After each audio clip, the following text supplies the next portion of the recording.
something else. I'll give you a good example. Did anyone else think it was weird that as soon as they shut down Jeffrey Epstein's sex island, billionaires started going to space? Those dudes got bored real quick, all right?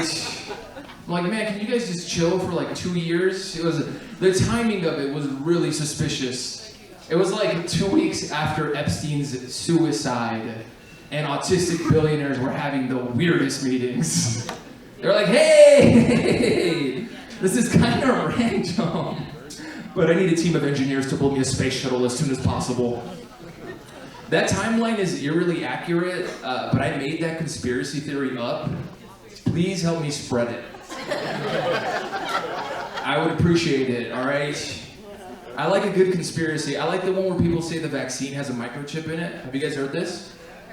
Right, because the GPS tracking devices we have in our pockets, not good enough. We gotta fucking, if the battery dies, we have a panic attack in our car, not good enough. We gotta chip these motherfuckers. Dude, the people that think the vaccine has a microchip in it are fucking crazy.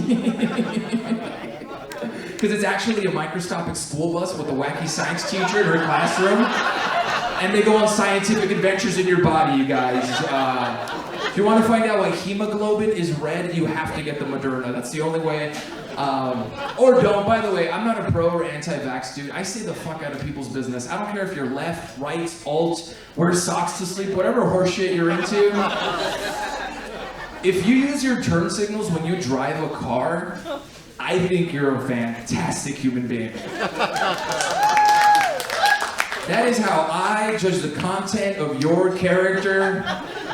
Everyone's so judgmental and it's all outward appearances, you know? I saw a guy with a swastika bumper sticker on his car and my friend lost his fucking mind. He was like, dude, watch out, that guy has a swastika on his fucking car. I was like, yeah, but he let me merge. Actions speak louder than words, you know? That guy just needs a hug and like a ayahuasca ceremony, you know? And that man was Kanye West. I saw him, you guys. I found him. I fucking found him. He was on the 405. He had some Menchie's. He wanted frozen yogurt. I am from Los Angeles, everybody. He, him, Kale, Whole Foods. That hasn't, you know what's funny? When you tell people you're from LA, I've had literally people to my face, they think it's superficial because of Hollywood. I've had people literally to my face go, ugh, LA just seems so fake. And the word fake echoes through my whole fucking body. And I remember that one time that I got stabbed by a Dodgers fan. I also remember when a meth addict shot my dog. LA feels real to me. Feels like a very real fucking place. Ugh, Hollywood, like, you guys make the movies. I'm like, you guys, there's millions of people in Los Angeles. Some actors, producers, directors, and like a few pedophiles make all the movies. Everyone else is just like buttering toast and watching Judge Judy. Like, it's a very normal place. Avocado toast, thank you. I was born in General Hospital in Los Angeles. I found this out. I've been talking to my mom a lot lately because she's cool, and I'm like super cool. And I found this out. I'm her firstborn son, right? First kid. My mom was in labor with me for 16 hours, and she refused the epidural. So she had 0 pain medication in her system, all natural birth, not even a fucking Tylenol PM, nothing. Because she didn't want complications, and she didn't want me to be born on drugs. Don't feel bad, I caught up in my 20s, all right? I was not a straight edge baby for very fucking long. My mom had 4 kids, all natural birth for all 4 of us. My little sister weighed 10 pounds at birth. She came out, she had a full head, she looked like an Eskimo, like a full head of hair, 0 pain medication. Dude, if I was giving birth to a 10-pound baby, let me tell you right now, not sober, all right? Can I get the epidural? Can you guys pour me a whiskey sour to take the edge off in the meantime? That nurse isn't doing shit. Ma'am, can you blow cocaine into my vagina, please? I know you have it for that gum thing you do. Go get the fucking medical grade cocaine. My mom got me high on accident for the first time, too. She had me here in Los Angeles. I am a Mexican, and I'm flabbergasted at what that other comedian said, by the way. I say flabbergasted like once a week, but I am a weird dude. She had me in LA, went to Mexico. There's a tradition called the cuarentena, where for 40 days, you eat really healthy and your family takes care of you so you can breastfeed the baby. Those 40 days are really important. Well, it was 1989, my dad was on cocaine and they were in Tijuana, Mexico, so on the 41st day he was like, that's it, you're done fucking breastfeeding, we're gonna go party. And he dragged my mom down to Tijuana and they went to Las Pulgas and La Revolucion and they were listening to fucking Gloria Trevi and Depeche Mode, and my grandmother was babysitting me and I was crying because I was hungry, so I was just like, wah! She had curlers in her hair and there was vomit on her fucking moo-moo. And my mom came home so drunk from partying, she just passed out on the couch.